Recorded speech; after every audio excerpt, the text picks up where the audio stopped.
Good morning, everyone. On this onset, I'd like to thank AIOS for giving me this opportunity. Today, I'll be talking about solving the mystery of sizing the phakic IOL. So, phakic IOL is nothing but a lens which is placed in the sulcus to correct the refractive error. There are many companies which manufacture phakic IOLs, but in our hospital, we use the ICL and IPCL. Now, the most important measure for a phakic IOL is vault. Vault is nothing but the distance between the posterior surface of the phakic IOL, from the posterior surface to the anterior capsule of the crystalline lens. And the ideal vault varies from 250 microns to 750 microns. Now, when we have high vault, let's say more than 1,000 microns, you might have an endothelial complications like endothelial damage, pigment dispersion, angle closure, glaucoma. And if you have low vault, that is less than 90 microns, then there is a higher chance of cataract formation, rotational instability, and decentration. Now, when is the vault reliable? Now, if you're planting or implanting the phakic IOL under irrigation, then it is immediately after postoperative. As you can see here, I'm implanting the lens or the phakic IOL. This is a IPCL, which I'm doing under irrigation. Always be careful while you're implanting because sometimes these haptic get stuck within the sponge and the, the cartridge. So always be aware of what it is and simply just don't drag your injector out. So look for it. Once you have implanted the IPCL, rotate it to 0-180 so that there is equidistance from all the haptics, so it's be easy to tuck it into the sulcus. Once you have done that, you can start with the nasal side. I mean, that's what I do. I usually start on the nasal side, push in one, then I push the second one to under the iris. This is one way to do it. One more way of doing is where you can see the central tongue of the IPCL. You can put it first, tuck it in first under the iris so that it retracts the iris, and then you can tuck in the other two haptics into the bag, which is also actually much more simpler. So this is one good advantage of IPCL. All right. So once you've done that, you just need to orient the markings onto the 0-180, or if you have a markerless system, you can orient it according to the overlay. Now, if you're not very comfortable with injecting or implanting the IOL under irrigation, if your corneas are not that great the next day, you can always use HPMC and inject the lens or place the lens. But the only problem is you will get to know the actual vault only after the complete visco is drained out. That takes about 3 to 4 days. So let's say if there is excess visco on top of the lens, you can have a false low vault. And if you have excess viscoelastic below the lens, you can have a false high vault. So what I did is I created a hybrid where I inserted, in this particular technique, I insert the lens under irrigation. Then I start putting visco-cohesive on top. Now you can ask me the question, why not just put visco-cohesive first and then implant the lens? See, visco-cohesive is if it goes under the lens, sometimes the visco-cohesive can get retained in the eye itself even after wash. And this can lead to a lot of reaction. Next day, you can have, you can have a higher risk of cataract formation and also a very uncontrolled raised IOP. So that is why in my technique, I always put the visco-cohesive on top of the lens so that it comes out very quickly. So once I have placed the visco-cohesive on top of the lens, I put the lens back into the sulcus and then remove the cohesive. So you can see, I don't know if you can see the video. Yeah, now you can see the video. So here again, I'm implanting the phakic IOL under irrigation. Once I've done that, through the side port, I inject the visco-cohesive on top of the lens. One small tip, whenever you do inject visco-cohesive, turn off the irrigation and then inject it so that, if you inject the visco-cohesive while you're under irrigation, it simply just keeps coming out. So just turn it off for a second, inject it and come out. Now you can see how quickly I can get the visco out. Literally it takes 2 seconds. That's it, you're done. So it's so quick to, clean the eye from any kind of viscoelastic if you do this particular technique. Now, coming to the sizing part, you need 2 parameters, which is very important. One is the AC depth, and then the next one is horizontal white to white. Now, To measure the anterior chamber depth, you can use ultrasound, but you need to detect or minus the Pachy. Also, you can use ultrasound biomicroscopy, or it's also called as a UBM, or optical devices like IOLMaster, Pentacam, or ASOCT.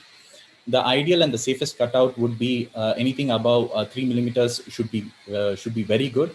I personally follow more than 2.7, but you need to be very careful and make sure that there's no other abnormality when you're ranging from 3 to 2.7. Now, you shouldn't just look at the ACD. You need to look at the angles also. You have to see if there's any angle abnormalities, be it pigment, pseudoexfoliation, inflammatory, or any kind of cysts which are there. Also look for the iris topography, because sometimes it can be flat, convex, concave. And also look at the crystalline lens race, because if you have a higher race, that means you have a more chances having a smaller wall. Now coming to wide to wide. I would say digital caliper is very, very important in the OPD. Make sure you have it when you're doing an phakic IOL implant. You can either measure it on the slit lamp, or ideally you can make the patient to lie down and do your measurement. You can also do your Y-to-Y measurements by other means. So always have two methods so that you're able to validate your measurements. So you can use your OpScan, IOLMaster, various topographies, Pentacam, and this is how my eye measurement is. So if you see, every machine will have some amount of standard deviation between, some kind of a correlation between the two. Will not be the exact value. For instance, the IOLMaster is always about 0.35 millimeters more than the Pentacam. So just keep that in mind when you're doing your measurements. You can also use the Pentacam for the measurements. The way is, once you have the image, you need to change the contrast so that you can clearly identify the edges. You have to manually mark it, and you'll get the measurement of Y to Y. This is how you do with the caliper. And once you have done, you're good to go. Now, what's the relationship between sulcus to sulcus and wide to wide? The STS, the mean STS is usually about 0.41 millimeters larger than the wide to wide. Now, is it true in all cases? Definitely not. You can get these kind of bouncers where, it can be completely off the 0.41, larger value. So always keep in mind, keep a sharp eye for any other abnormality. So to solve this, actually, this is a beautiful tool where you have a UBM where you can measure the sulcus to sulcus itself. Where you can select the lens which you want, the power you can enter, and the size of the lens once you've entered. It in fact shows you how much vault it could, there can be once you implant that particular size lens into the eye.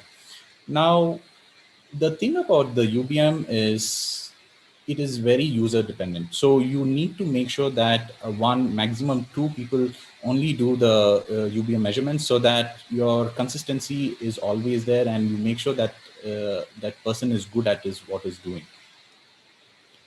Now, coming to tricks to get that perfect size for a phakic IOL.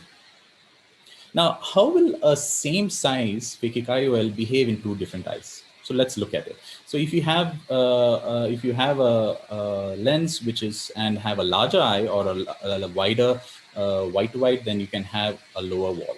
But if you put the same lens size into a smaller eye, you can have a larger wall.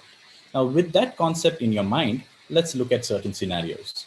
Now, if you have a patient of 11.7 millimeters, obviously you have to select 13.2 millimeter size ICL. That means it is the lens is about 1.5 millimeters larger.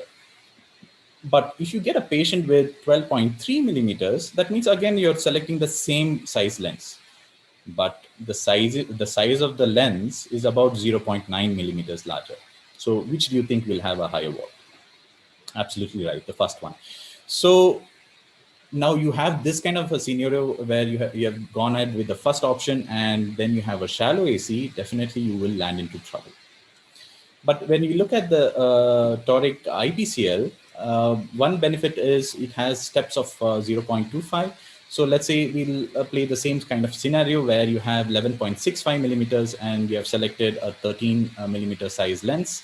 So it is about 1.35 millimeters larger. Now, if you have a lens with wide, I mean, a patient with wide 11.93 millimeters, you again select the same size lens, which is just about 1.07 millimeters larger. So, which you think will have a lower wall? Absolutely right. The second one. And when you have a lower wall, there's a more chance of rotation. And if you have a toric patient, definitely you will get into trouble. So the key or the correction factor, what you need to do is when you have a scenario like this, just go one size larger. So if you have, let's say 11.93, you can go with the next size, that is, and then then the lens will be about 1.32 millimeters larger. So if you see I'm that, sorry to interrupt, sir, but we're running out of I time. am If you could sum it up, sure. I'm really sorry. This is my last slide. So it will be about 1.32 millimeters larger. So the whole point is just keep in mind that every time you increase about 0.25 millimeters in size of the lens, the wall changes about 100 microns. So I like to end by saying definitely the phakic IOLs, I mean, have been doing a fantastic job. I mean, in our experience, usually the patients are 6x6 the next day itself. And if you have not started phakic implants, I would definitely highly recommend doing so. Thank you for your